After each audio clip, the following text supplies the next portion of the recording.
Hi, and welcome to the Ladies Man. I have my Cavassier, and I think we'll talk about it in the butt. Oh, wait a minute, that's the wrong episode. This is the Far Reaches podcast. So, hey, how your mom and them? Welcome back, kids. Yes, one more gigantic episode before the new year kicks us right in the ass. Some of us are anxious for the new year. Some of us, shit, we don't know if it get any better or worse than this. But here we are, anyways. For those of you watching at home, we are down a Reacher at the moment. Richard's probably trying to figure out how to get in his house or what day it is. But he'll catch up to us eventually. So I have myself, Mr. Joel, and Mr. Raleigh. We're here for what we probably be the last Reacher episode of the year. And we're all going to hunker down for the rest of the holiday season with the family. But we wanted to come and catch up. We've still had the movie review of Dazed and Confused holding out there over our head. We had our special guest, Mr. Colby Marshall, a couple weeks ago, and talked about the alien activities on said cattle. And we never got back to our episode we had in place prior to that with the movie of the week by Mr. Joel, which is Dazed and Confused. And so, Joel, as a reminder, I'll let you know at the beginning of the episode, you do again have word of the week since you had the movie. So if you don't have it already, let it purse around and marinate, ruminate, if you will. Again, we are brought to you by our good friends at B&K Auto Salvage. Raleigh, where's B&K Auto Salvage at?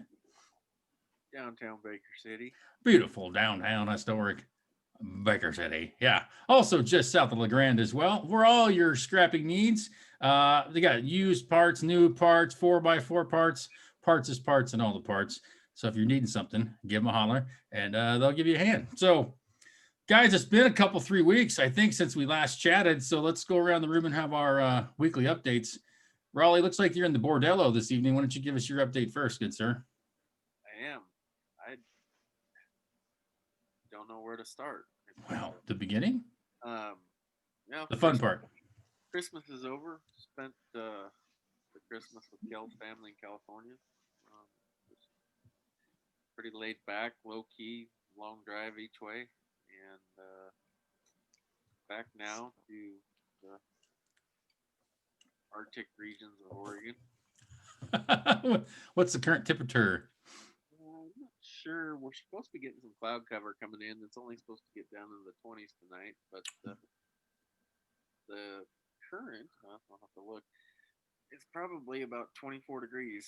Oh, okay. So kind of balmy. But last several nights have been down in the low digits and even negative digits. Driving through Lostine last night, it was -1.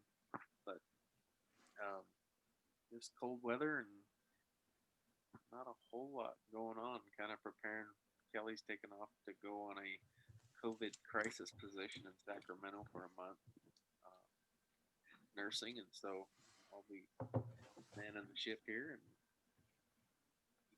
how long is she going to be doing that for?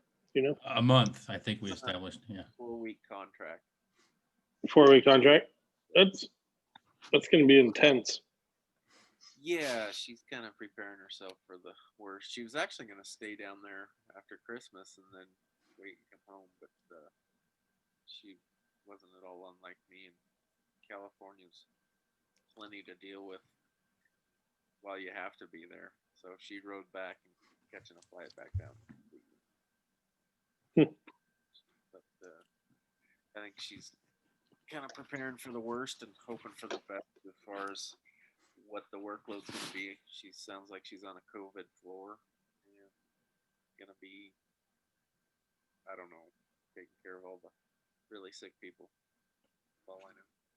I've kind of got this training montage going through my head right now when you say she's preparing. You know, she's like whipping masks on and off and shoulder rolling out of the way and like rubber gloving, you know, sort of a, you know, classic 80s movie montage.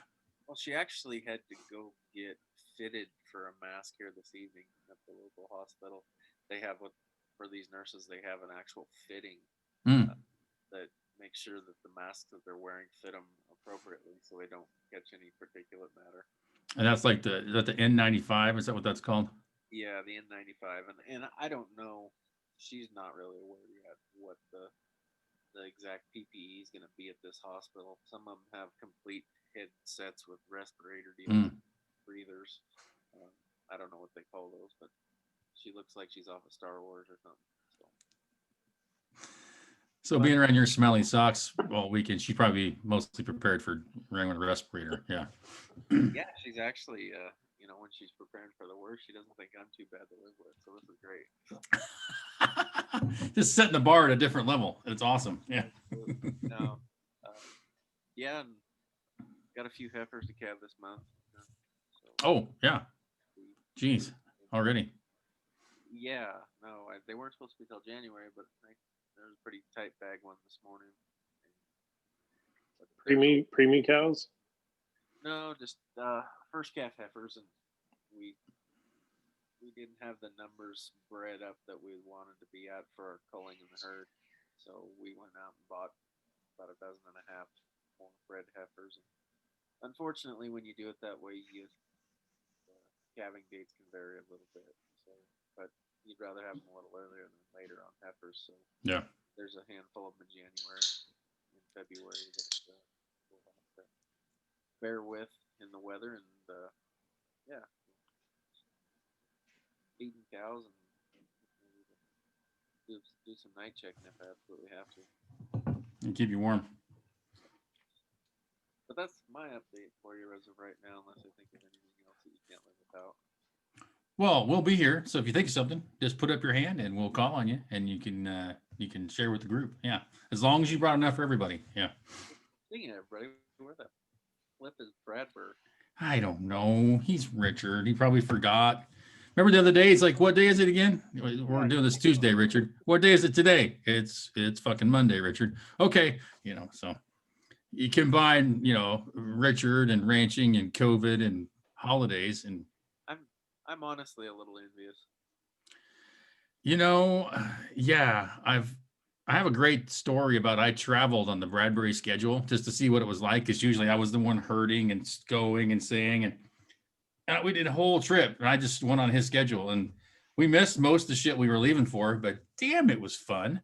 So yeah, it was great. I'll tell that story sometime. It's pretty good. But Mr. Joel, give us some update. You have a new background. What's going on in your world, man?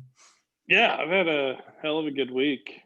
We came down to Florida like a week and a half ago, so we're leaving on New Year's, but from a 2-week vacation. We're in Sarasota.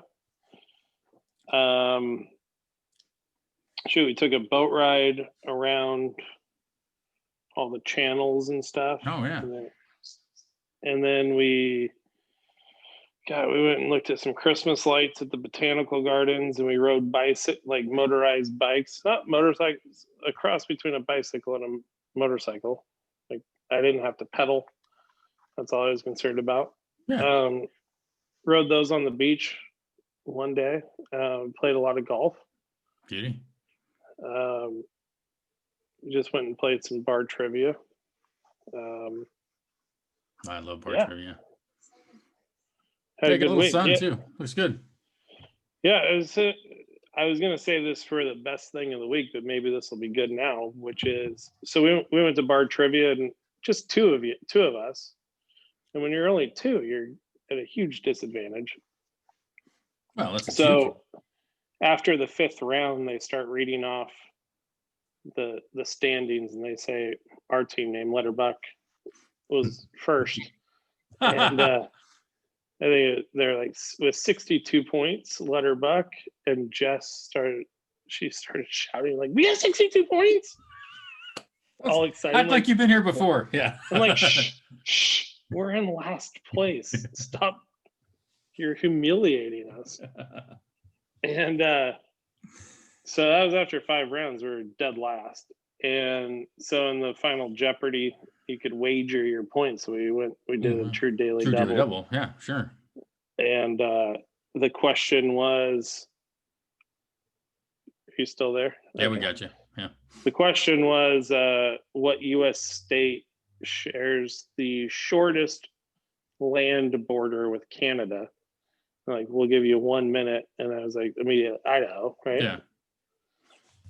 The thing on the East Coast, people don't really know about Idaho. They forget about it. So I was like, perfect question for me.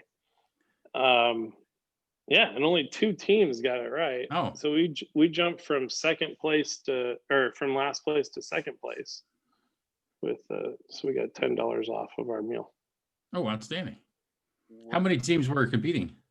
14. Oh, respectable. Good. Yeah. Yeah, good sized crowd. What was the common answer for the border question?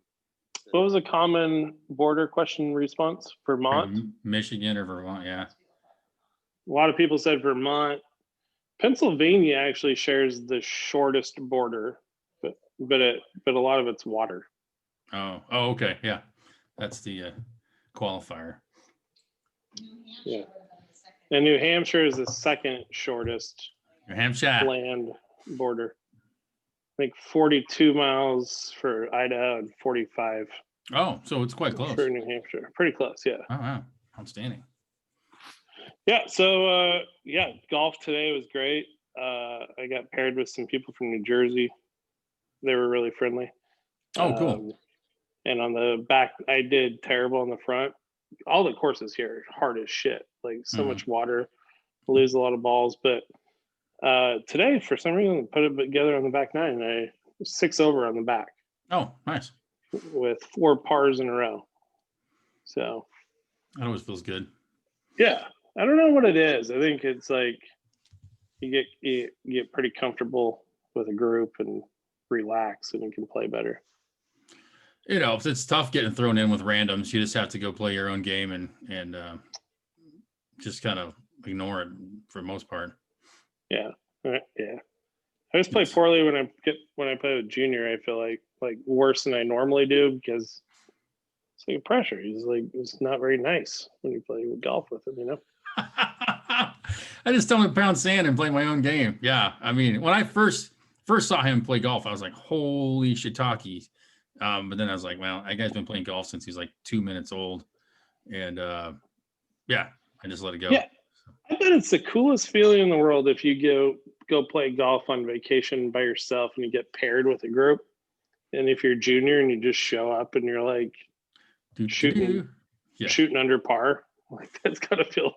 Because like, oh, there's a single. Blows their minds. Who's this freaking guy? Minds. Yeah, you know, and then you just rock it out your ass. Yeah, so it's. Yeah. But everybody has that moment or that one good shot, or you chip in, or you smoke a drive. That's why you keep coming back. But sometimes you get paired with people way worse than you. I've had that happen. Yeah. I think I've golfed with you before, Mike.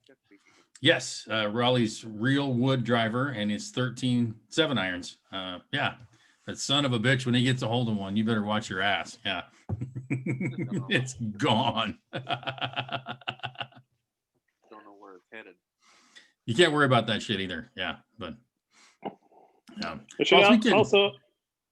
can barely hear you, Rawls. For the record, it's hard to hear you. Okay, I'll speak up next time. Yeah, thank you. What was that, Joel? I just wanted to mention, I mean, so since most of our listeners are in Pendleton, I just wanted to mention we lost a really good guy this week. JD Lambert passed away. No way. And yeah, do you know him? Yeah, I didn't know that. Son of a bitch. Wow. Yeah. War veteran, former police officer in Pendleton. Graduated high school with him. Yeah. Best athlete I've ever met in my life. Infectious laugh.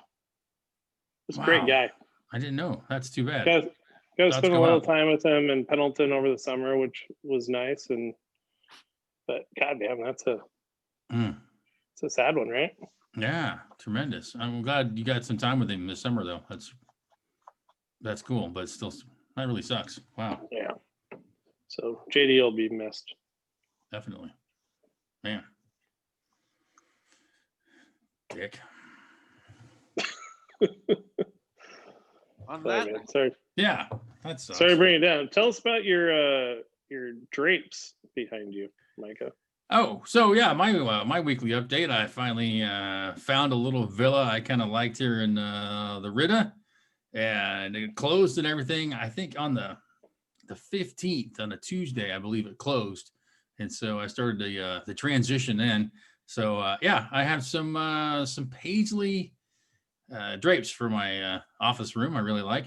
It's got a little character, a little pizzazz, if you will. And I got some pictures on the wall. It looks like one picture is me and Pot Roast and Curdy and Jimmy Don. That's on number 18 there. It's at St. Andrews on the bridge.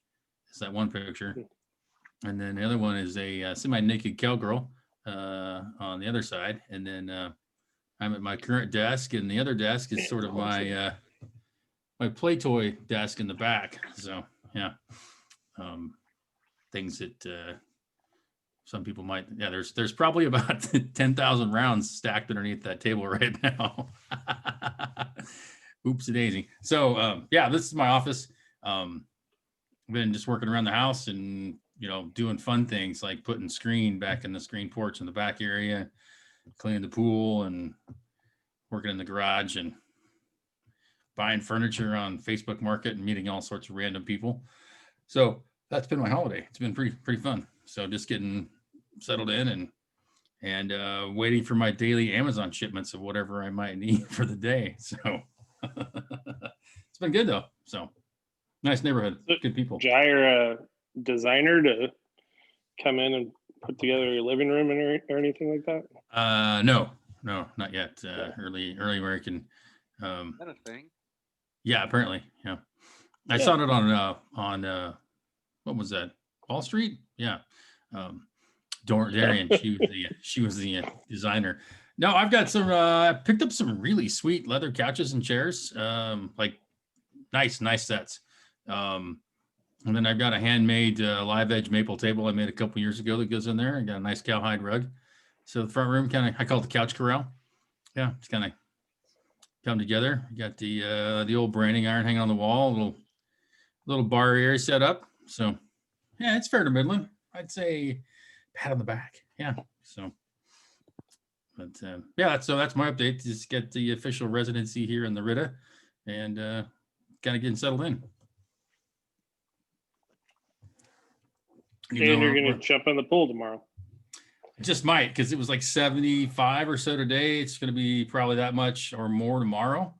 So yeah, I might shrivel the pot a little bit, but I think it's still called for. Yeah, I'd be in the pool in December, I think. So will Scraps jump in the pool, or? She probably will. She's been close yet. Like she's just gone up and like really leaned over, like sniffed it, like what the hell? Because it smells different. It's got it's chlorine and stuff. And so yeah, I'm sure she'll probably pile in after I go in there.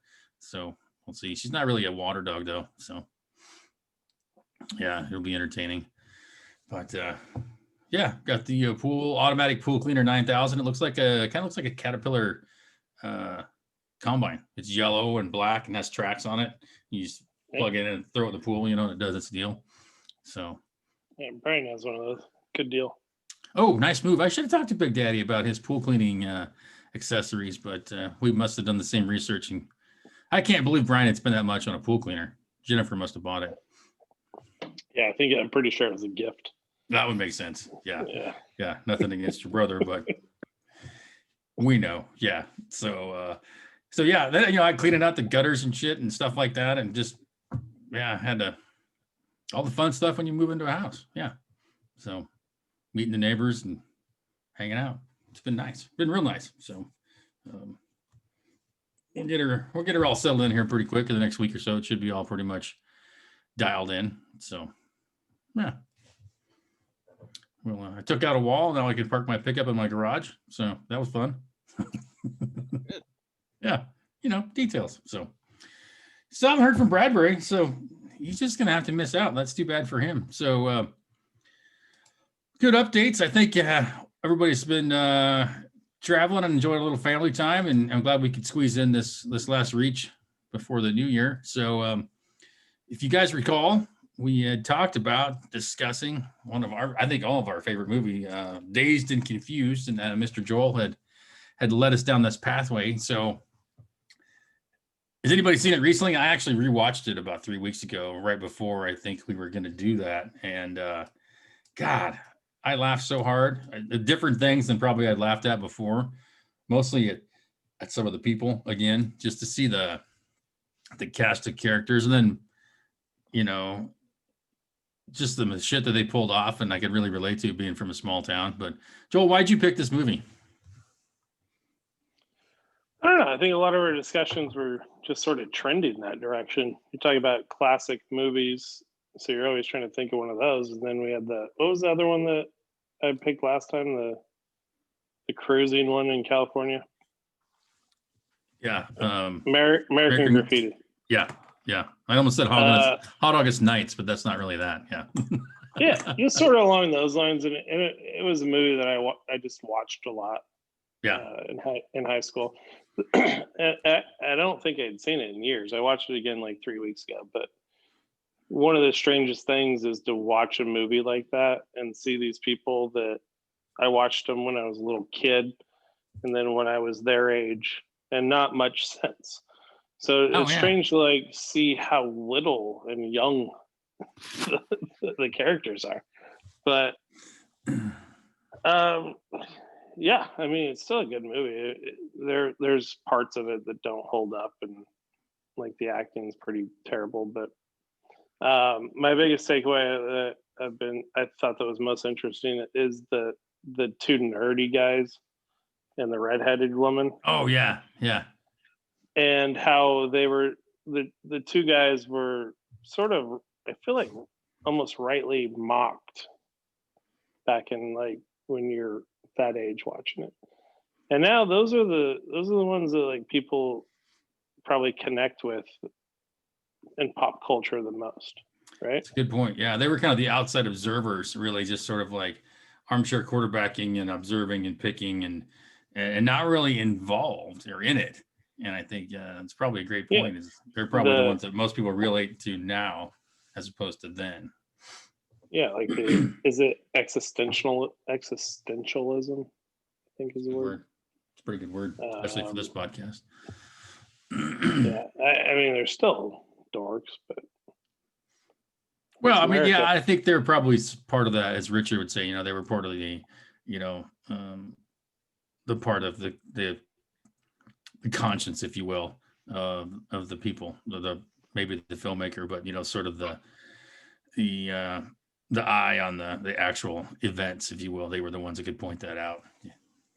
There has to be some truth to that movie. Just the whole concept of like the eighth graders going into high school and then the 1,000% would be seniors. I mean, there was like one kid that said he was going to haze me, but I'm like, you're not going to haze me. You're a dork.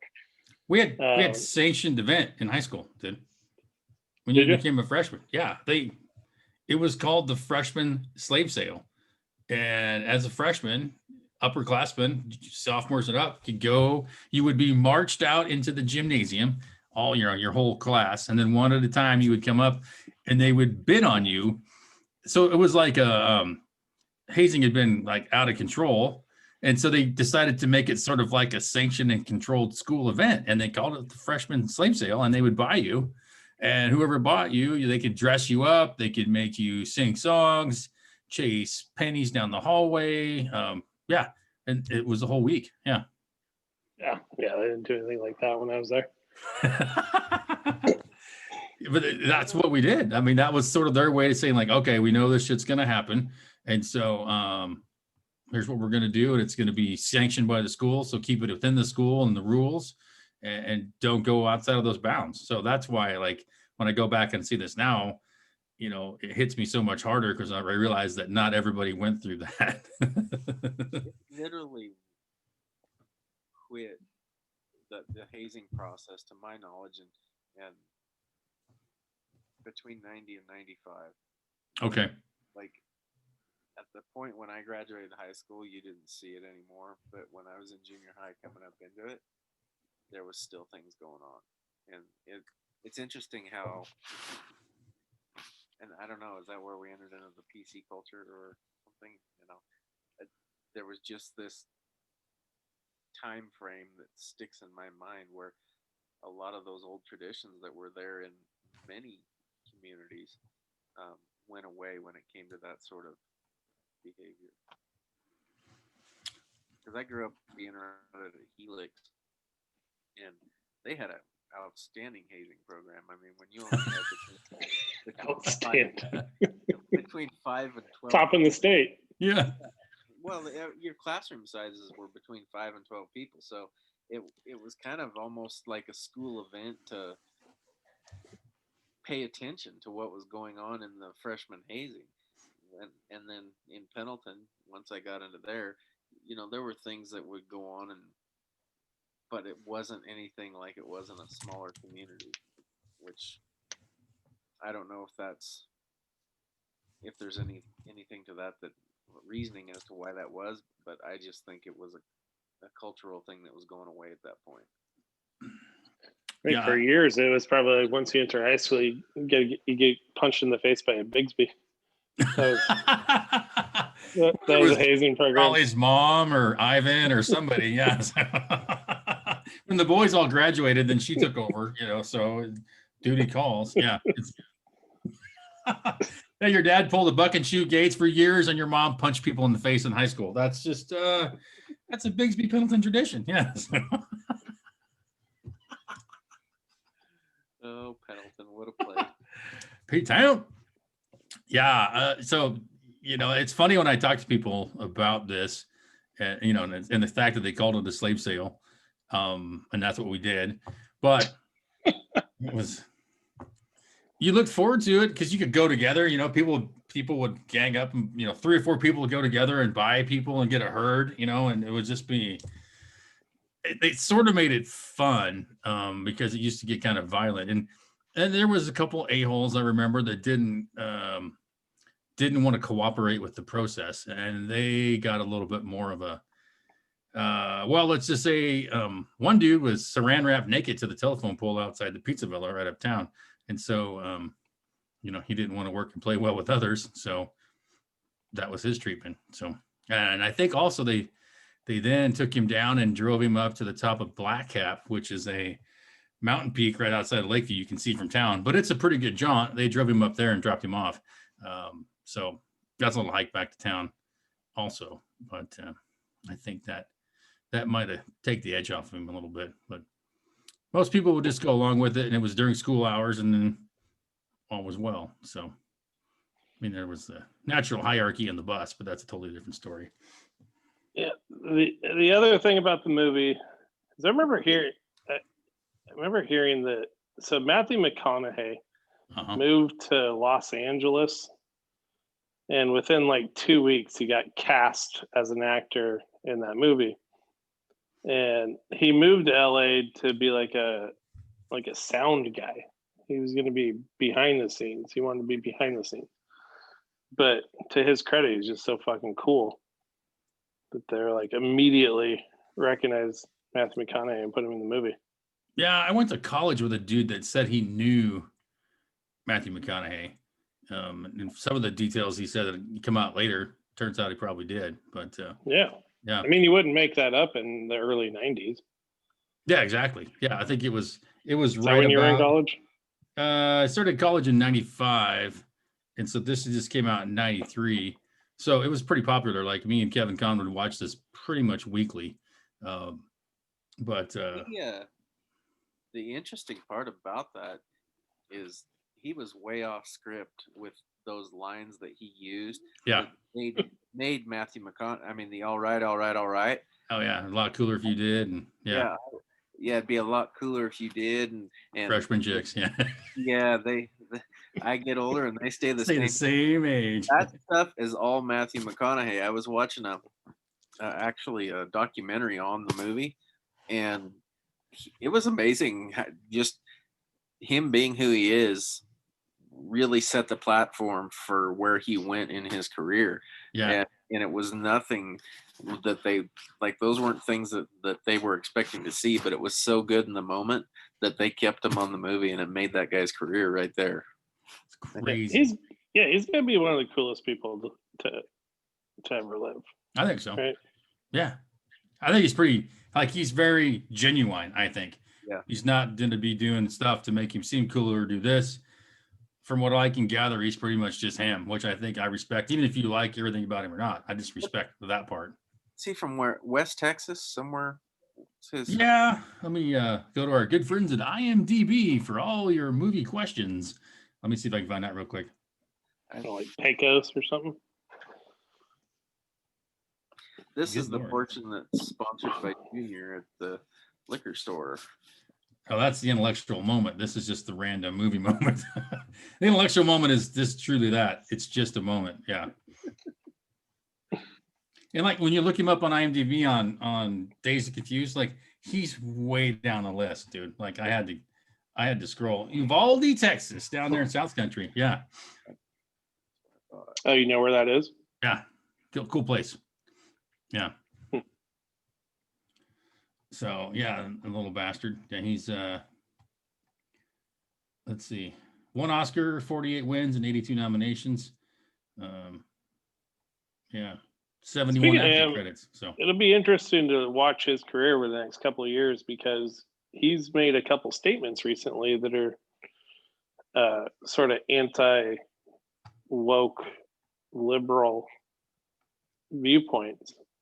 So it'll be interesting to see if anybody puts him in movies and going forward. there's been several people. What's the dude? The guy who was in Guardians of the Galaxy and Parks and Rec. What was his name? Yeah, I know what you're talking about. Anyways, he's been in trouble for a while. Yeah, I like how you put that. He's been in trouble. How dare you speak what you're thinking, you crazy conservative bastard, you. Yeah. We'll have none of that crazy talk. Chris Pratt. Yeah, I get Chris Pine and Klein. And, yeah, Chris Pratt. Yeah. But anyway, yeah, and then like I love the cars and the soundtrack. This movie, probably one of the better ones out there. Yeah. Good 70s stuff. It's just fun. And to see Affleck running around like a moron, O'Banion, that's hilarious. The coaches in their coach shorts, that's just freaking hikes those things up even more, But that is so the 80s. Dude, totally. Yeah, like our coaches wore that shit, man. Like seriously, that was Mr. Nash, our PE teacher, they were yellow and he wore those. That was what he wore. He had a kind of a bald head. He had like the Hulk Hogan haircut, yellow gym shorts, and tougher than woodpecker lips. But that's what he wore, man. That was his uniform, Mr. Nash. I'll never forget. That movie is so identifiable to most people and not just the sports aspect of it. The kegger at the water tower. I mean, how many high school parties were rounded up on Friday afternoon? Oh, yeah. Shooting range. Yeah. And people were throwing $5 in the kitty to go get a keg of beer, and everybody met at that location out of town. Yeah. That's when you were out cruising around. You'd stop at the Safeway parking lot. This is personal experience. Yeah. Safeway parking lot, and you'd bullshit, hang around. Or for a while, we all had CBs, which is really handy. It was way pre-cell phone. That was like not even a consideration at that time. And yeah, you just drive around and run into people like, what are you guys doing? I don't know. They want to go hang. Hey, let's go. Dude, we should go have a party at shooting range. Yeah, it's a good idea. Yeah. And then there you are. Let's go to Cricket Creek. Oh, awesome. Yeah, we'll see you up there. Just the way you went, man. Yeah, it was. I don't know. I guess I don't have that connection with any of today's youth and what I mean, everybody's got their head in a phone and they're all sitting on Zoom chat deals, and like that way of life for a childhood is no longer existent as far as I can see. Maybe it is in some places, but I really kind of feel like kids these days are neglected because they don't get to experience that. Can you imagine how easy it'd be to throw a party together though? Because you just text everybody like, yeah, ting, they're done. Like it's it, man. Like there's no phone calls, there's no tracking down Dave. Like it's just done. Like yeah, how did we find out about shit before text messaging? It was like word of mouth, like just like, oh, you just drive through town and like, oh, there goes Ralls, and you'd spin around and you go chase him down and you go talk, and like it was so stupid. Where we always hung out in the Safeway parking lot, right across the street from the cop shop. That's where we all hung out. We all pull up in your pickups in your cars. You got radios, you're shooting the breeze, blah blah blah blah blah, and then it's just like, all right, ready? Yeah, and then we go, and we'd all leave and go different directions just to mess with everybody. But like, yeah, we'd all leave at the exact same time. It was hilarious. Yeah, I'd be curious if they even do like the senior party anymore. Like I remember our senior party, we had a couple locations. One of them was fake. Yeah. and we spread the Narc. rumor about the fake one, and then we went the opposite direction. But going out there, I think we all met at what's the old Kmart, which is the old Kmart. I think D&B now it's now, a isn't it? D&B. Yeah. Yeah. So we all met in that parking lot, and then probably a line of 100 cars going out into up past Pilot Rock to some land out there. Somebody had a cattle ranch or something. Raleigh, were you class of 96, 97? Cabin. Yeah. What was that like? Brian's talked about it a little bit. I never really talked to him much about it, but I think he said he spent the whole night at the front gate with Trevor Helfrich. Pretty So much. I don't think he really enjoyed the festivities. It was, God, what a memory. It was fun. I remember there were a lot of people drunk everywhere, and I actually walked clear to Indian Lake with Shanna Anderson and back, just randomly talking and drinking the whole time. And Those are good talks, good walks. yeah, just Spraining an ankle on a rocky ridge. yeah. And how far is it to the lake from there? That's got to be 4 or 5 miles. At least one way, and we went clear down and clear back, and That's what she said. yeah, well, it was just a fun event. Everybody was pretty much the entire class made it, and it was honestly, when I watched that scene at the water tower, that's one of those memories I think of is at Kern's cabin, and that was just a fun time. And you had all your cliquey groups, and there was the dynamics were exactly the same. Oh yeah, they nailed that part. Yeah. Yeah, we did one of our senior parties was actually at Patty Berry's parents' place. That's hard to say out loud. They live several miles south of town, and it was the deal like, we're going to sanction this. Everybody leave their keys there. Nobody leaves. And it was a big shindig. And I'll never forget the next morning, we got up early because I had to go work hay for Arch. And it looked like Jonestown in the front room. Like there's just bodies everywhere. Jonestown, Google it. And so my boss, being the smartass that he is, and there's a couple juniors that were working, this was a senior party. They pull up in the driveway at about 5:30 in the morning, and they got a megaphone on my boss's pickup. And he's doing, all right, you little bastards, come on out here, get your asses and go to work, which reminds me of just like when they pull up in front of the school. All right, all you freshman fucks. Like, it's so funny. And I couldn't get Squaw. Squaw wouldn't wake up. We had to leave Squaw behind, but I got Opie and me, and we loaded up and went to work from there. But Squaw was tits up on the floor. But so, yeah, we left our senior party and went and did hay all day long. But that was one of them anyways. So, but that was the officially kind of sanctioned one where the parents were involved somewhat. So, yeah. Well, I think for a while, parents were trying to break him up. That's why we had to create a diversion. And Brian, what he's told me is he was at the gate, and some parents showed up to your senior party, Raleigh, and Trevor and Brian were like, you can't come in here. Private, yeah. Private. There's everyone's fine in there. Go home. You're not coming inside to get your kid. Yeah. Did they still do the senior sleepover in the parking lot when you were there, Joel? No. Never heard of that. Like the night before your last day of school, when you went and signed off on all your classes and everything, they used to have the sleepover at the parking lot and on the football field. Wow. Oh wait, yeah. Okay, yeah, we did do that actually. Yeah, and that always turned into another drunken evening before graduation. Yeah, we didn't drink. They hashed down, yeah. We had a racquetball club night. Also no alcohol. I feel like I missed the good years by just a few years. Yeah. Did you guys have grad night where you went to Disneyland? Did you guys do that? No. We didn't do a senior trip. No. No, I don't know. I think there might have been, but it was kind of. I want to say that it just wasn't the thing to do. Oh. Prior to, I think they did some more, but I don't think a lot of people signed up for it, and I might be wrong because I didn't go and didn't pay attention to that kind of shit. But, our entire class went, yeah, and we met with. Of course, there was like classes from all over, but yeah, we were at the Elks Lodge the night before, partied there all night, like partied, it was the full sanctioned school deal, kind of, no alcohol. If you leave, you can't come back in. Yeah. And then we literally marched out the door and got on the buses and headed south to Disneyland. And that's when the chaos began. Yeah, that was holy shit. Yeah, that was one of my buddies, Merwin. Merwin, hey buddy.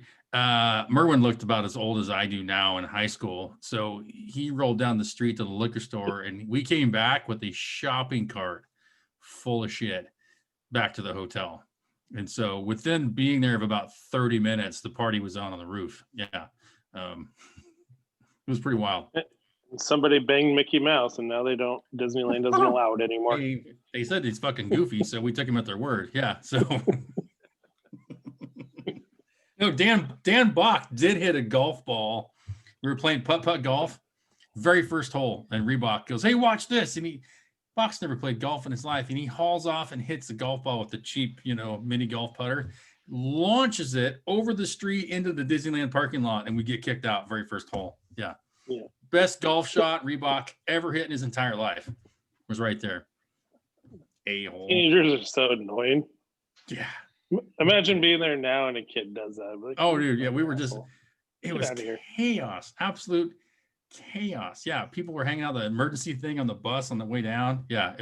That's a long ass bus drive from Lakeview to Disneyland. Yeah.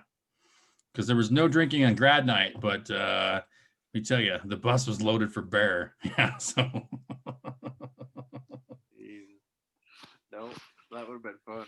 Oh, man. Yeah. You remember waking up the next morning after you graduated and going, now what?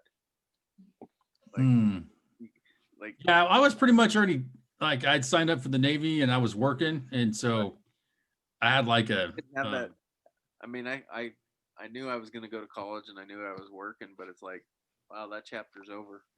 I do remember saying several times during high school, man, if this is as good as it gets, freaking, I don't want to go, like, screw that. This place sucks, And now I look back and I'm like, so dialed. I realized later on, like, I thought about failing a class my senior year just so I could do it again, because so dialed. Like, I didn't have to do anything. It was perfect, man. Perfect. Life was pretty simple, and I think that's probably one of the things that this movie brings back more than anything for me was just the really enjoyably good time you had. You didn't have responsibility. You didn't have to think about anything. You went and you existed and you had fun with your friends. Oh. And that is kind of I think that's why this movie probably resonates with so many people, especially from our generation and older, is that it takes you back to a world that really maybe exists in some places, but it's hard to compare it this day and age to what life was like growing up back then. Yeah, do you remember just the little excitement of arriving to school and leaving school parking lot, the Pendleton High School parking lot? It was it was chaotic. Oh, it was a whole adventure because we didn't have car culture like they did in the 70s probably, but it was still like you had a car. Yeah. And you're tearing out to go somewhere. Yeah. Like everything happened out there before the bell rang. Like that people showed up, they'd all park in the same area. And I still remember Sam McCarter was the first guy with a cell phone. Like he had his bag phone in his Toyota pickup. Oh yeah. And he'd be sitting over there, and just those little things. You look back, you're like, the culture that was based around having a car in high school then was just that made it all.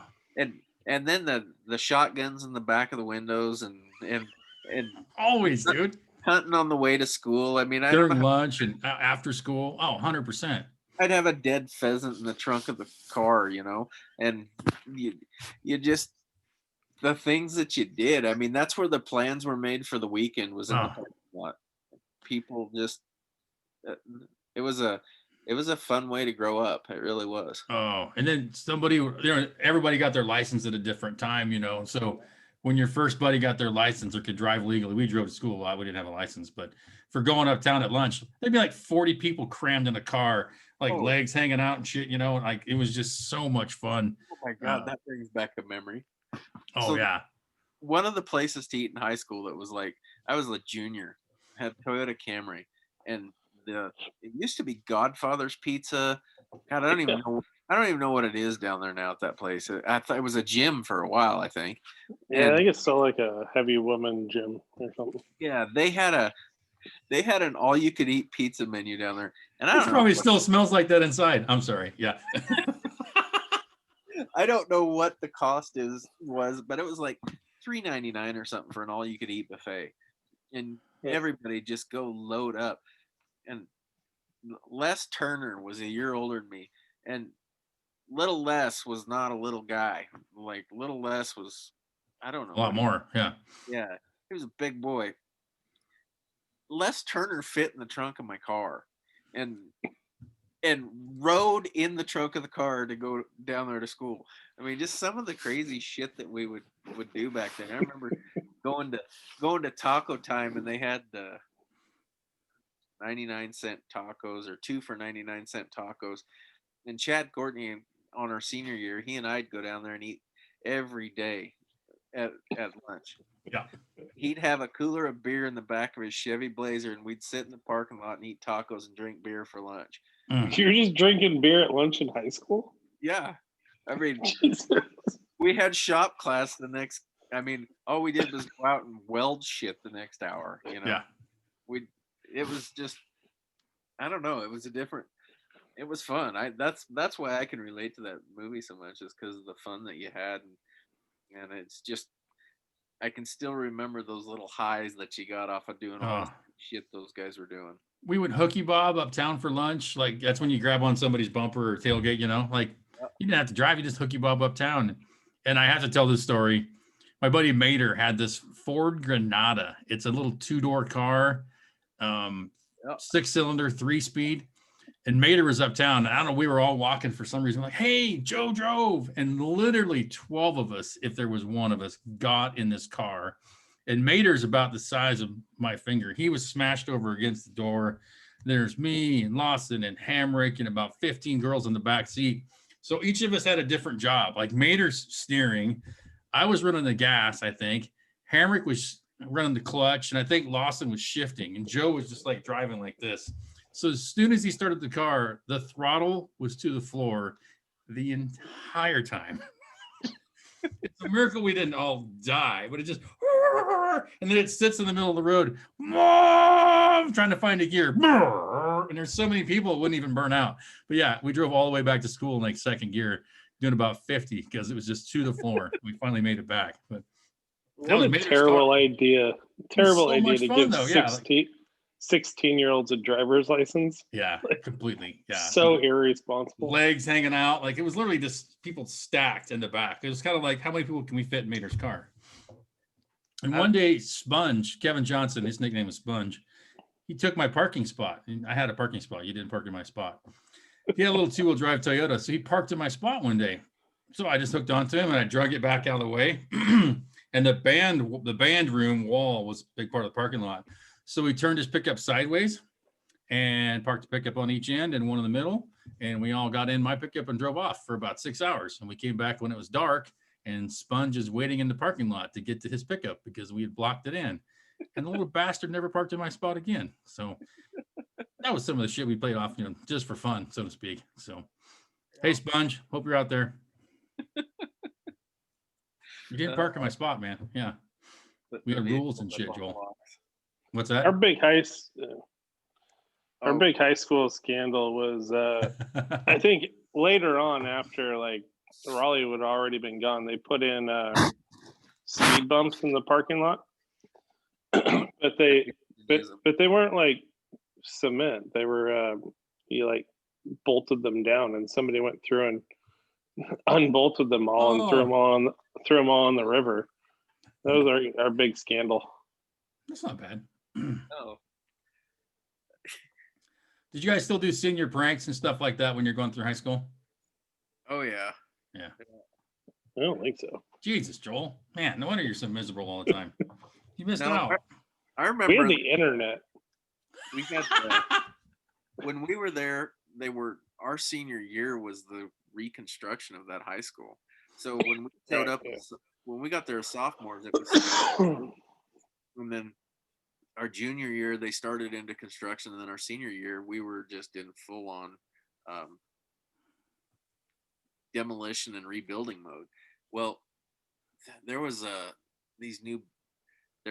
we all went fishing out of Mackay Dam, and somebody got a bag full of fish, and it ended up in the new building, like one of the hallways. There was, and I don't know how long it had been there, but all of a sudden the wretched smell when it heated up in June, because there was no air conditioning in there yet, and about graduation time, all of a sudden the smell of dead fish took a hold of that building.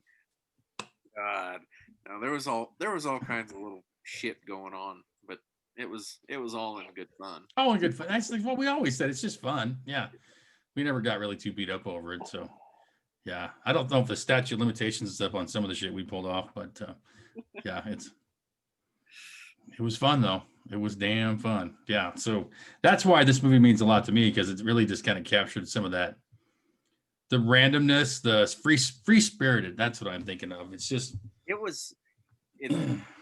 when I think of growing up in America, Dazed and Confused exemplified what growing up was in the high school age for a lot of months. Definitely. Yep. So well done, Mr. Joel. Good pick. Yeah. We applaud you.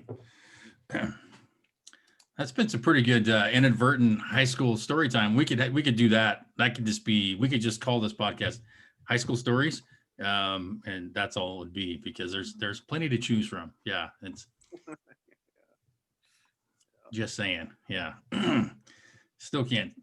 Anyways. Yeah. We won't go there. So, what else we got on the agenda? Well, that leads us very, very well, and so well, just brilliantly, right to the intellectual moment of the week, brought to us by our really good friends at Pendleton Mixer and Cigar, right there in downtown Pendleton on Immigrant Avenue. Stop in there for all your mixer and cigar needs. Also, it's your local package store, if you will. So if you need some fine Pendleton 1910, perhaps, or a little Eagle Rare, or your finest gin and tonic, stop by. They got you covered. If they don't have what you're looking for, let them know. They can probably find it for you and bring it in, special order.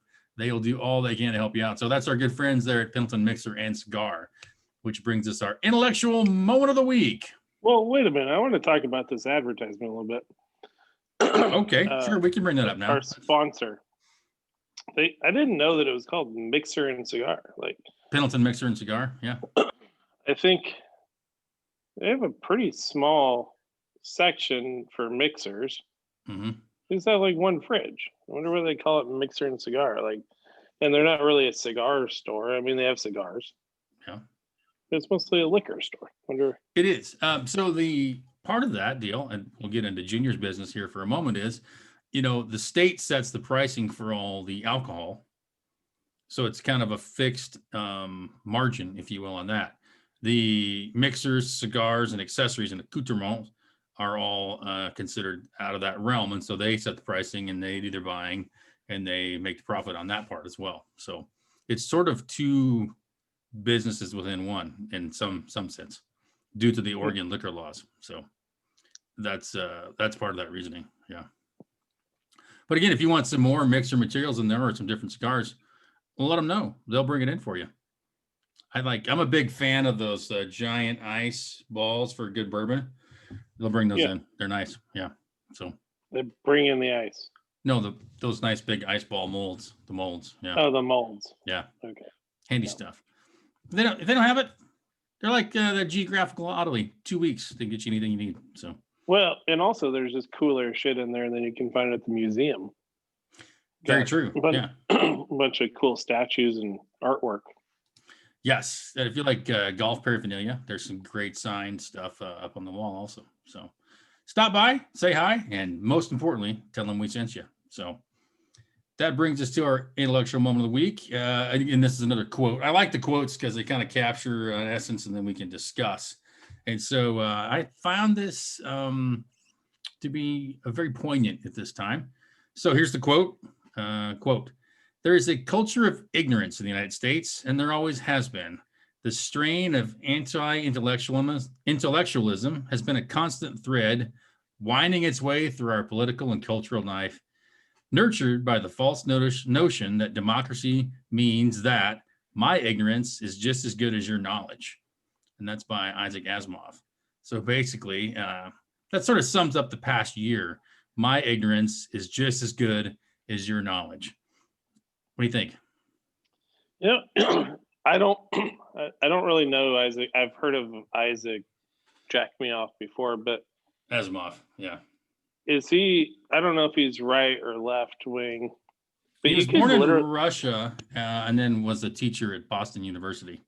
But you could literally say that about both sides. That's why I brought it up. Yeah.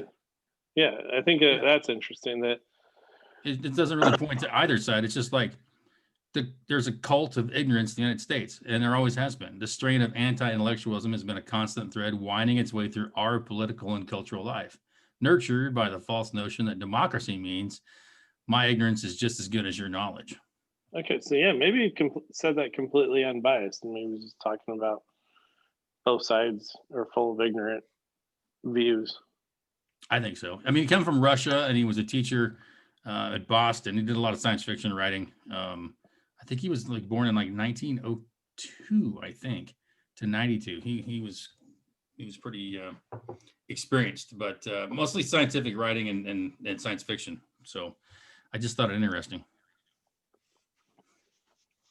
So, and it just sort of like struck me as like, if we're wrapping up 2020, my ignorance is just as good as your knowledge. Sort of speaks to all sides. So I think I'll leave it there. I think that's getting at the Twitter culture of it, I don't know. It's like people who do know stuff, and if you say what you know, and even if it's factual, there's going to be people that disagree with it. And those are the ignorant people. But they get the same views as the correct information. Well, and just because it seems more and more like every day that just because we might disagree or I have a different view than you, some people instantly think that I'm completely wrong or untouchable or brain dead or should be shot. And it's like, not at all. That's the complete opposite of what it really is this whole country is about disagreeing, having different thoughts, talking them out, working through them, either coming to a compromise or saying, well, we're just not going to agree on that and moving forward. But it's been like this, especially this past year, so much more of like, it's either the way I think, or I think you should just be shot. And I have no use for you whatsoever because you're instantly dead to me. If you're not as woke as I am, or you don't feel this way, then I have no tolerance for you whatsoever. And that really bothers me because I think that's not what we're about. That's not how things get done. That's not how the pendulum swings. And it's very ineffective also. So I think that's what we've seen a lot of. And that's what struck me about this quote also is just like, if it's my opinion, then obviously it's the best one. And if you're anywhere different, then you're obviously not only different than me, but you shouldn't even be listened to and you should be shut down and you're pretty much just stupid. So it kind of hit me in that regard. Well, it's if Trump tweeted tonight, and if he said it was a beautiful day today in Florida, the number one comment replied to his tweet with 40,000 likes and retweets would be some dick off that would be like, "That's the hottest day on record in Florida in the year, and we have 200,000 people dead from COVID, and you're taking your white privilege and talking about how beautiful today is." Like, go fuck yourself, man. Nailed it. Yeah, I totally agree. Yeah. You know,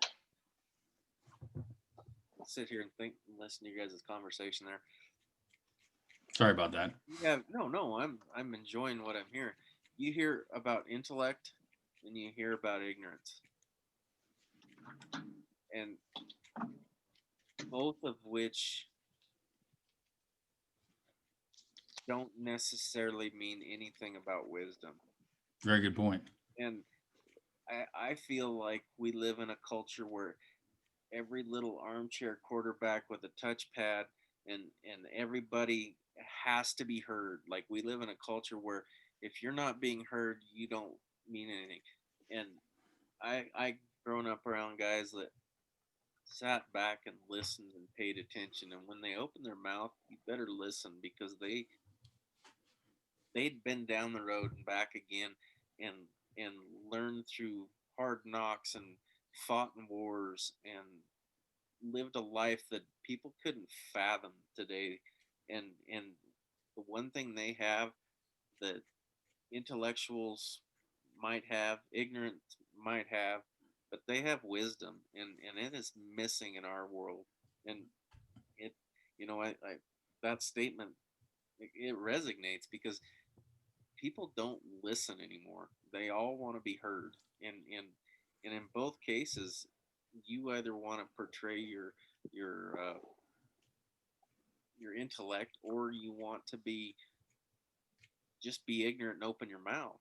And people just won't take the time to sit back and look around and observe and listen and garner wisdom from people who actually have experience in life and have lived in life. And I find it interesting to look at Facebook and flip through there and see some of those people from older generations that have been around the block before. And that's the one thing that I find myself being drawn to in the world, that very statement portrays, is the wisdom that people have. I don't know. There's nothing wise about either one of them, in my opinion, anymore. Yeah, well said. I don't know. It turns out people with a lot of wisdom are terrible at podcasts Yes, we are. Yeah. because they sit back, they won't talk. They just be quiet, trying to listen to somebody else talk. But that's a great point, Joel. Oftentimes, the people who should be speaking up aren't. Yeah. The people who should be getting involved aren't, and that's our own fault to some degree. But that's really how we've arrived at where we're at right now, and that's the sad part. And that's got to shift. So hopefully that will encourage people to do as such. Maybe that's the next idea for a social media platform for those people, where they can post their thoughts. Well, they're out there. I mean, I don't know how it's much easier than Facebook or, I mean, I think really a monkey with a learning disability can get on Twitter. So, I mean, like, I guess we like those commercials. Have you seen those? These are my favorite commercials. There's two of them when you're turning into your parents, and the guy's giving them lessons on how to run the cell phone and how to be at the store. Maybe there needs to be that social media equivalent. So, but those are absolutely the best. But there's a need for that too, though. Those are good commercials. He's got blue hair. We all see it. The hardware stores. If you're looking for a spackle brush, this year's. Honey, you hired this guy. Yeah. You don't need to tell him what to do. He's like backing the dude up in the parking lot. Okay, come on back. Come on. You don't know him. Let's go. Yeah. It's like, Yeah, a stranger. yeah. Come on. He's got one hand up and he's doing the come back sign with the other one. That's the funny part about it. So, yeah, love those commercials. So, fucking dads. Yeah, totally, dude. And guilty as charged. I'm not even dad. I'm just that guy already. Yeah.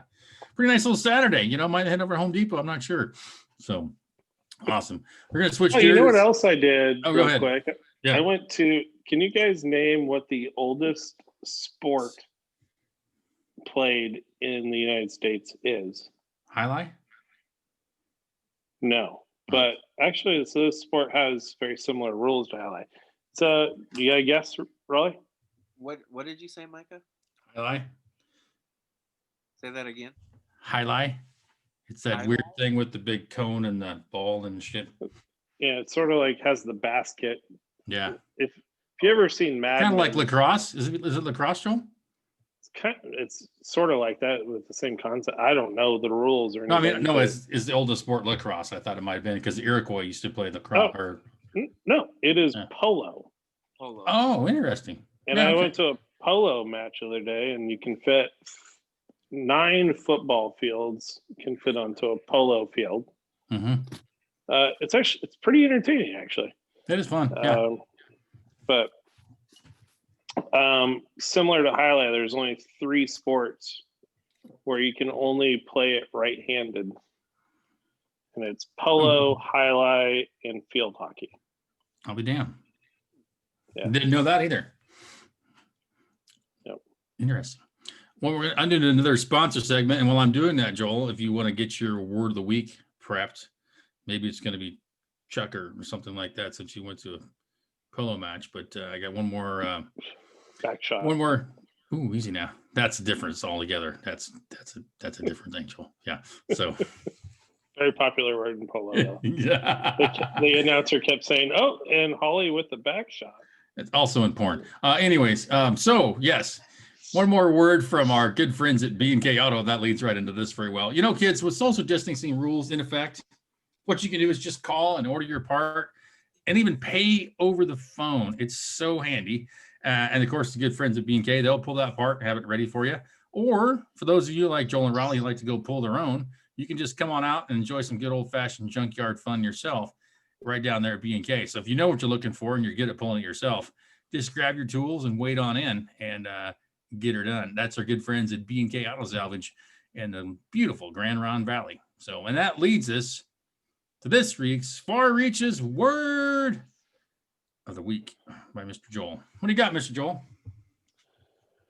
Well, it's not really well, it is a word, but I don't know my English well enough to tell you what kind of word it is. But Micah, you probably know this one, but I learned about it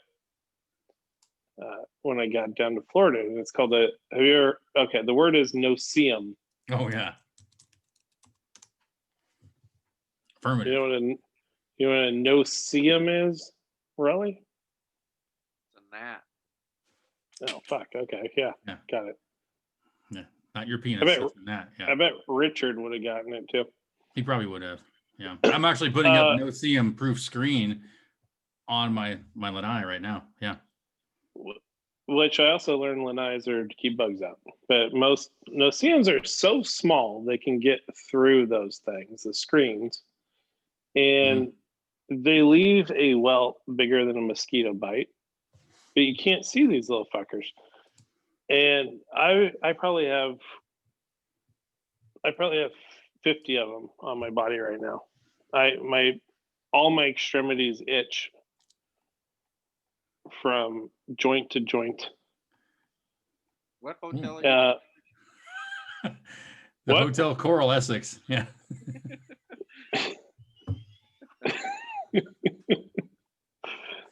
No, they're not. If you know what that's from, then I salute you. Yeah. It's kind of like bed bugs, I think, but they're not. Like out on the golf course. I think I'm getting them on the golf course, maybe, but these little bastards. Yeah. They're terrible. I'm like, how do you? And they don't attack everybody. Only some people have to deal with this thing. And I'm one of those people. But like, if you're like me, like, how could you ever live down here? It's insane. You just be itching all the time. I think there's eat more garlic. Yeah, that helps. Well, I'm not going to do that. But thanks for the suggestion. It's pretty effective. Yeah. Think about your heart health, man. Come on. Yeah. That's funny. Well, good word though. It's really topical, and yeah, people. The word is no. I thought that was funny. No-see-um, because I didn't look this up, but I assume it's because they're so small you can't see them. So yeah. They got creative and called them no-see-ums. Yeah. Like that's a southerner. They should have done some other shit like big as hells. Yeah, that's a mosquito. Yeah, just big as hells. Yeah, you just gotta mush it all together, you know. So yeah. Sometimes it's just too hot and you're running for your life when you just like no-see-ums. Yeah, you don't have time to get all tricky. Oh, I have I don't know if I'm skipping ahead, but what I learned this week. That is a little bit ahead, but if we want to go to it, give her out. Well, because I'm gonna forget this. Then get it out now. Yeah, that's word of the wise. Yeah. So you really learned the shit out of it then, didn't you? Yeah. Well, I didn't do extra research. I heard this and I was like, what the fuck? You're lying. This sounds fake, but it's true. And you guys actually probably know this, but do either of you know where rubber comes from? A tree? Okay, yeah, you know that. Rubber tree. I had no idea that rubber Oh, grows on trees. Like, what the fuck? well, it comes from trees, like not on trees, but yeah. Well, it just sounds so unbelievable. I don't. It's like, I Well, don't that's something believe you never that. think about. Like, I always you think about like growing up, I thought pineapples came from a tree, like coconuts, but they don't. They grow on the ground, you know. Well, okay, so I just learned another thing. See, there you go. I didn't mean to blow your mind, but yeah, this shit's free. I'll be here all week. But you don't think about this stuff. Like, who cares where it grows? I guess we think that now, and then we get pissed off when people don't know where beef comes from. So, yeah, that's some. Beef can also come from trees. I don't know. It does. It does. Yes. I mean, I would more readily believe beef came from trees than rubber. Yeah, if you could find me a ribeye tree, I'd really love it, man. That'd be awesome. Yeah, maybe a brisket bush. That'd be perfect. Yeah. Just Out there watering with A1 and shit. Do. Got to fertilize. Yeah. Yeah. Not too much salt, you maniac. Yeah. That'd be awesome. so okay. So That's good though. Yeah. Again, I you're thought embracing the that- local culture. Yeah. Well, I figured you guys would already know that fact, but for some reason that fact never reached me. And this is why we call it the far reaches. Well said, my good sir. Wow. Way to bring it back. Nice move there. Yeah. Good callback, as they would say. Yeah. It's pretty impressive. Harumph. Rawls, you want to bust move on what you learned? Oh, try not to learn anything right now. That's admirable. Not. I don't really have anything pertinent. But Well, you went down to California. What did you learn down there? He doesn't want to be there. Yeah. Oh God, don't get me So- started. Probably weird stuff happens down there. Yeah, no. I learned that we drove down 97 through Bend to get down. It goes around Shasta there. And once we got across the border, we get to Shasta and you come into Weed, California, where you hit the interstate again. Right before Weed, there's a pullout That's what she said. beneath Mount Shasta. I mean, you couldn't let that one go. And it's not really a vista, it's just a pull off the road. And it's like 33 degrees. I mean, it got cold. When we left Bend that morning, it was like 10. And it had gotten just above freezing. And my first real encounter with California was about the time we got there. And I look off the side of the road, and there's a guy in a convertible red car of some sort standing. That, mind you, it's 33 fucking degrees, and he's in a convertible. And that's my first sign that I was in California. And he's an Oriental fella. He's got on his skinny jeans and his designer shoes and his little V-neck sweater looking thing, and he's just staring, and I'm thinking, did you seriously just drive up to Mount Shasta in a convertible dressed like that? Of course, I've come from up here where we put our goddamn coveralls over every morning just to go outside and start the pickup. And I felt like I'd driven into a lack of common sense culture. Like a movie set. Yes. And I was just like, yep, that's why I don't live in California, you know? What was That's he why- looking at? That's why Was, I don't know. I'd have been shivering my ass off if I just done. what was he it did. nighttime? No, it's like Right. 10 o'clock in the morning, 9 o'clock in the morning, or nah. Just staring at. You don't even know why he was staring at the sky. I That's guess funny. he just drove up there to look at the damn mountain. I Just don't know. some Zen time, man. Yeah, Oh, you had to get out of yeah. town. Just It's no mystery to me why California is reducing in population. And it's rats getting off a ship. Yeah, it's something. But that's what I learned this week, that I don't want to live in California. See? Turns out California is losing population because it turns out gay folks can't breed. Gee, I hope they just didn't figure that out. But if Because, what if you identify as a woman, then you can be pregnant? What's wrong with you, Joel? That's very close-minded. Yeah, because California is gay. All right, Yeah. I'm gonna go on mute. I'll be right back. Yeah, he's gonna go to the bathroom. Yeah, Yeah, I'll still hear you, but I'll that's be right fine. back. I'm glad you're muting though. We don't need you here taking a Don't- lead. Yeah. So don't talk shit about me. So I get back and like Oh no, I I have to want to pretend like I didn't hear it. I got a whole list of stuff. And another thing, yeah. I'm gonna talk all the shit when you can't respond. Yeah, he's in there growling one out. Yeah, you should plan better. So Hey, be sure and Yeah. flash. that's when he got up last time. I think he went to get a beer or something. I'm like, oh, Joel's going to the pisser, and he's going to be on the microphone the entire time, like bad, like what was that? The Leslie Nielsen movies, like Police Squad or whatever shit it was. Anyways, yeah, they're too damn funny. I don't know what I learned.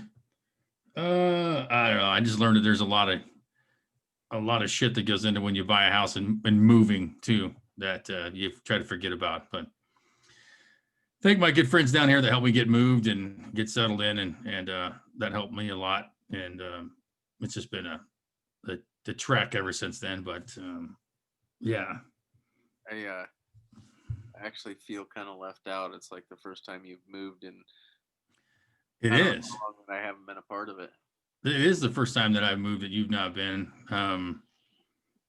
Yeah, I was thinking that too. I was like, damn, I wish Ralls was here because I actually flew you to Nebraska and Wisconsin when I moved that time because I had extra moving money, so I flew you out. Yeah, that's awesome. Yeah, that was a interesting trip. Got to see some of the upper Midwest. Yeah, you flew into Wisconsin. You flew to Minneapolis. Actually, I came over and got you, and then we loaded up in Eau Claire, and then drove south to Lincoln, and then we're there a couple of days, and then we actually went and got my Challenger. Remember that? Yeah, and I can't forget that. I mean, we went ripping across Nebraska in a lime green Challenger. That was something else. I had taken my Challenger to Pro Charger, Joel, in Kansas, and they put a supercharger on it for me. And so I had like this little Toyota Yaris was my rental car that I had for like a month. And it's basically the size of, I don't know, a roller skate, basically. And so when I've moved from Wisconsin to Nebraska, Raleigh flew out to help me move. And so we loaded up the Ryder truck or whatever, and I had my Yaris and drove it down all the way to Lincoln. And we got unloaded and everything in the apartment I had. And during that time, they called and said, hey, dude, your Challenger's ready. You can come pick it up. Because they needed a 6-speed in my year to validate all the numbers. So I cut a great deal with them, and I took my Challenger down. They actually installed it at the Pro Charger factory at a great price and tuned it and everything. So it was ready to get back. So I added more horsepower to my car than this Yaris had, like twice as much horsepower I added to my car. So I'd driven a Yaris for a month, and we screamed down to Lenexa, Kansas, trained my rental car in, and picked up my Challenger with like 500 horsepower and drove it back from Lenexa to Lincoln. Yeah. And luckily the timing worked out that Rawls got to come with on both those trips. So it was pretty damn fun. But yeah, to go from a Toyota Yaris to a 500 horsepower Challenger was pretty damn fun. Yeah. We left a big patch at almost every toll booth on the way home. Yeah. I was just gonna say, leaving those toll booths was the best. That thing was, there was just smoke rolling out of the toll booth every time we left. Oh, I forgot about that. I forgot the toll booths. Yeah. 6-speed, 500 horsepower. Yeah. Those poor toll booth guys. I'm sure they loved it too, but yeah, we just leave a big old set of 11s all the way out of there. It was quite fun. So I learned that moving without Rawls ain't near as much fun. Yeah. That movie you were thinking of earlier is called Naked Gun. Thank you. Yes. Uh, From the files of Police Squad. Yeah. You want to hear a trivia question? So I felt like my man card should probably get withdrawn for this because I didn't get it right. But you know, if you don't tell us, we won't. But if you bring it up, we have to take your card. I just thought I was being serious in my response, but it was so fucking wrong. Made me laugh. What 1994 movie starred John Travolta playing the character of Vincent Pulp Fiction. Vegas or something like that? It's a Vega, yeah, Pulp Fiction. Like John Travolta, 1994. What did you wrote Urban Cowboy? No, I wrote down. Look who's talking. The fact that you didn't even acknowledge the existence of that movie shouldn't your man card should be burned in Times Square. That's all I'm saying. I was like, I think his name was Vinny. I don't know. He's always plays a fucking Vinny. He's Italian. So how they score it at this place, you have to Is that give it minus to like, 5? Yeah. well, you give it to another group of people and they score your card and you score theirs. They laughed at me. Well, yeah. Look who's talking. They're like, oh yeah, Pulp Fiction, that movie that every man should watch that I've never watched. Are you kidding me? Yeah. Good Lord, man. Yeah. Basically, the rule is if Tarantino Should makes have it, said, you should watch it. I was like, I should have said, look who's talking too. 2, that'd have been better. Yeah. Not Like also, T-O-O. but also, yeah. You know, the sequel is always good when they do a pun. Yes. The fact that you know that is even worse. Yes. Like Dumb and Dumber. Dumb, more dumb? Yeah. Oh, that hurts. Okay, we'll let you get by that one because it was a moment of weakness. But you're out of your element, Donnie. I just thought of that when you talked about Naked Gun for some reason. They're not really connected at all. But... Not at all, no.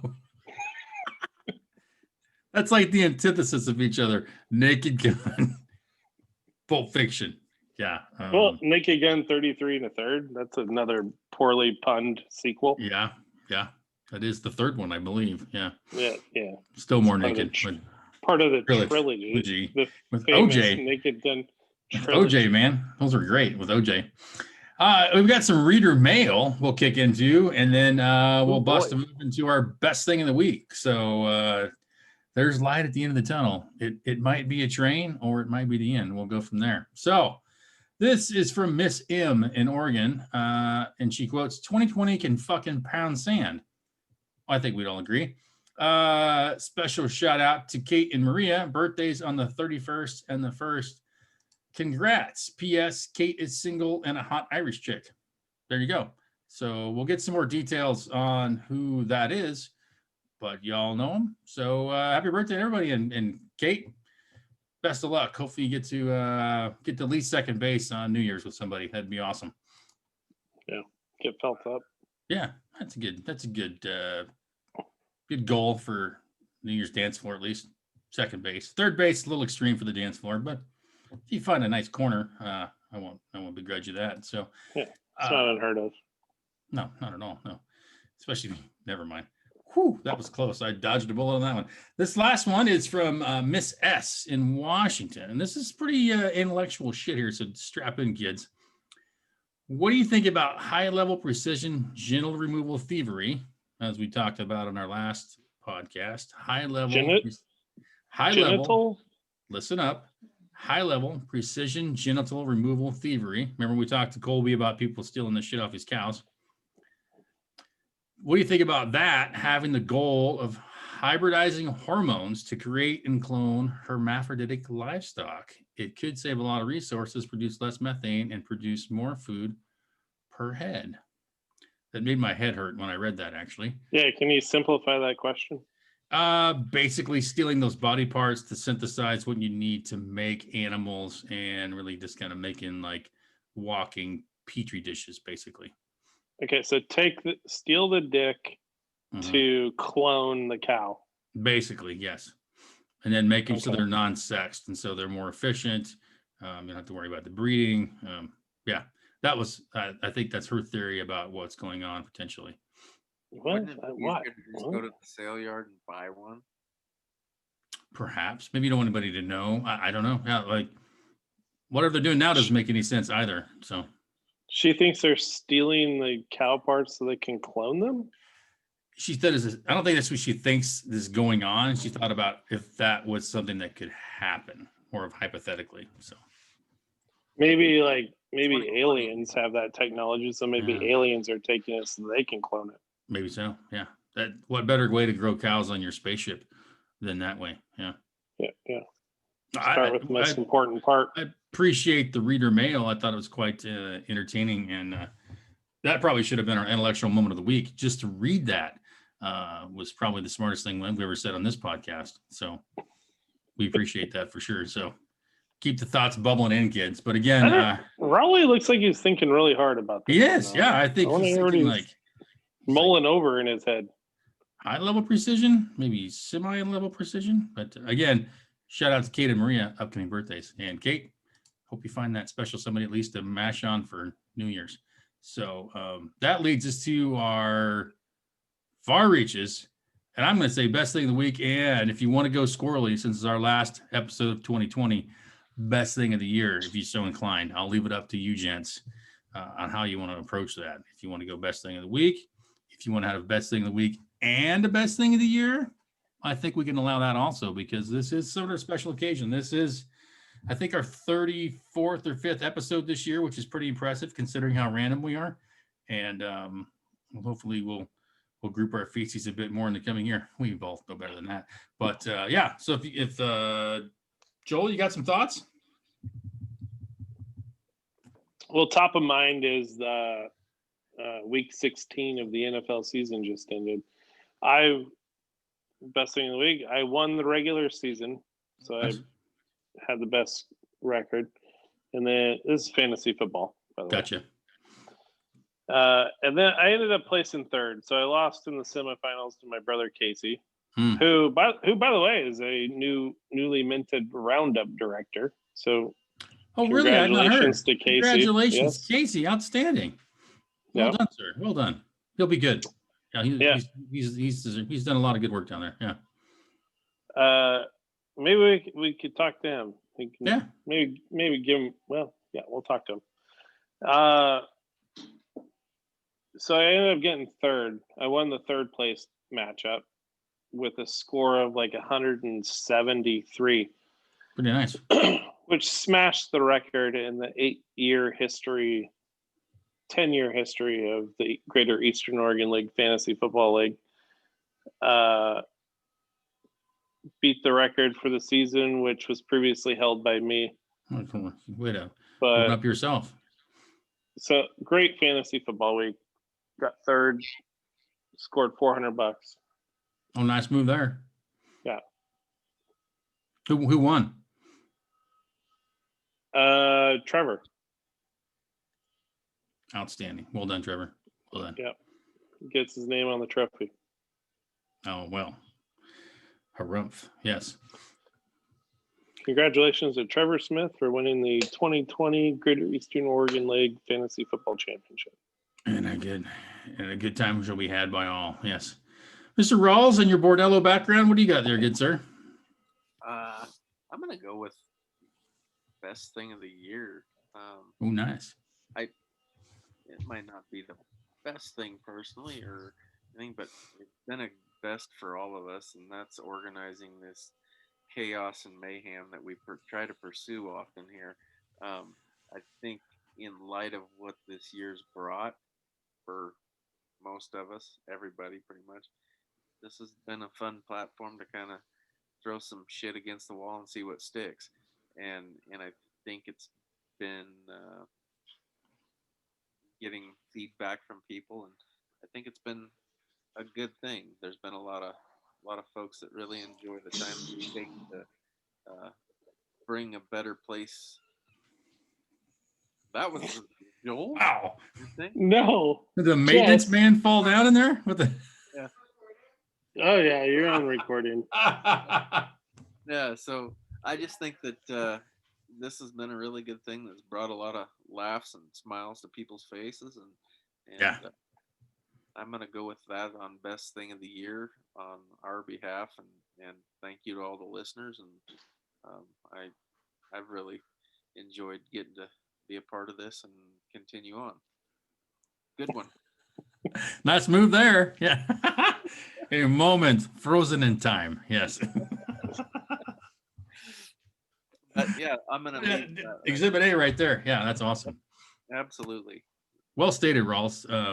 Yeah, I think it's been damn fun, and appreciate everybody's comments and listening and putting up with us. So we'll try to continue and be smarter and do it better. So, About that second part. well, yeah, gotta say it out loud. First you say it, then you do it. Yeah. Oh, that's funny. I will reply to Mr. Joel's. I had first place this season also in our weekly fantasy football league. Made it to the finals and had the absolute worst game of the entire year. score-wise, and ended up losing by like 15 or 20 points. I guess the guy I played against, he also had a worse week, but literally one person had 0 points, another person had like 3 points on my team. Like, it was the absolute worst performance of the entire year. So if I would have done even remotely average, I'd have won another championship. But coming in second, we had a good time. And my other league, I think I got 4th or something. So it was sort of a last-minute league. So fantasy football-wise, as much chaos as there was, it was quite fun. And definitely piggyback off what Raul said about the chance to, through all, my chaos this year and new jobs and moving and this, still getting to do this almost every week or every two with you a-holes. It's been great. It's been great to connect and sort of freeze these moments in time. And I've been, what popped in my head the other day is all, some of the sports shows I listen to and radio shows are like on the best of right now because they're all on vacation. And I was like, man, if I had any time and brains, I'd do a best of Far Reaches. But, it basically just rewind and start from the beginning. But something we might get put together next year by then. But it's just been fun as hell, and we appreciate everybody's feedback. And so I'm just looking forward to keep on pounding into 2021. We got 2 cool sponsors, and who knows what else we'll gather up, and thinking about some other features maybe. And so if you got suggestions on different segments, that'd be great. And we'll just kind of try to keep it pushing forward. So Joe, Rawls, anybody want to guess what Richard's best thing of the week might be? I think it'd be fun just to speculate and tell him what he said. I bet he has like a house listing or sold a house, or maybe got certified as a tax attorney or tax accountant for the year or something. He's a notary or something random, like. Yeah, he's the Valentine, and forget the other character's name in Tremors. They do everything in town. That's how I picture Richard. Oh, well, probably pretty handy. Yeah. I haven't seen Tremors. I don't think I've ever even watched the whole thing, so I'm at a loss on that reference. Really? Yeah. Have you watched Schitt's Creek? A few episodes. Didn't really get me. No. There's also it's a small town thing, and there's like an Indian guy in it that he does everything in town. That's awesome. That's Richard's a rancher, a teacher, a realtor. Probably got a new camera for Christmas, and now he's taking pictures. School bus, and I did photo sessions, and probably bags of groceries at Safeway, and just jack of all trades, master of none. That's pretty much how we all grew up. Yeah. But, no, I think with those final brilliant words, I think we're going to wrap this session up. And, who's got movie? I don't know. It's Richard. He can fuck off. He's not here. Yeah. So you're gonna have to skip history. What we're gonna do is I'm gonna take the next movie, and it's gonna be Pulp Fiction. Okay. Yeah, my God, it's one of my favorite movies. I own it. Yeah, I think you should watch it. So next movie, Pulp Fiction. Yeah. We'll start off the learning experience. We'll start off the rotation with me. I'm gonna even write that down so I don't forget it. But I was just gonna forego the movie, but that's a good point. So, well, you know what that means, Micah? Word of the week. You also have the word of the week. Standing and WOTW, word of the week. Yes. So, that'll be sometime in the after New Year's. We'll reconvene for more ham and more reaching. So until then, you guys keep your pants and your powder dry. For all of our wonderful listeners out there, please stay safe. And if you have any questions, comments, concerns, make sure you get them to us in one way, shape, or form so we can reply if we feel the need or remember to mention it. Please check us out on YouTube. We also have a Facebook page there, so you can leave comments, check out previous posts. You can do your own best of Far Reaches between now and our next episode, and share those with your friends. That'd be a great virtual gift to send somebody. Hey, I'm not buying any gifts this year, but I'm sending you some copies of Far Reaches to enjoy yourself and maybe feel so much smarter when you get done. I think that's a gift that gives the whole year right there, Eddie. So with that, guys, we'll let this one wrap up. Richard, wherever you're at, you menace. We missed you. We'll catch you the next time. You missed your movie chance, so that's too bad for you. We'll start out on a fresh slate for the coming year. Yes, Mr. Joel? I have a new slogan for the going out. Oh, I like it. From between now and then, reach on. Oh, I really like that. I really Yeah, like that. that's good. Yeah. So TM let's, trademarked. I'm going to set you up, and then you get to say that at the very end. So No, you got the voice. You do it. no, you have to do it. It's yours, man. It's meant to be. Yeah. So from all of us here at the Reachers, what we always like to say when we close out a good show is, From now until then, reach on. and with that, we'll see you soon, folks. Thank you much.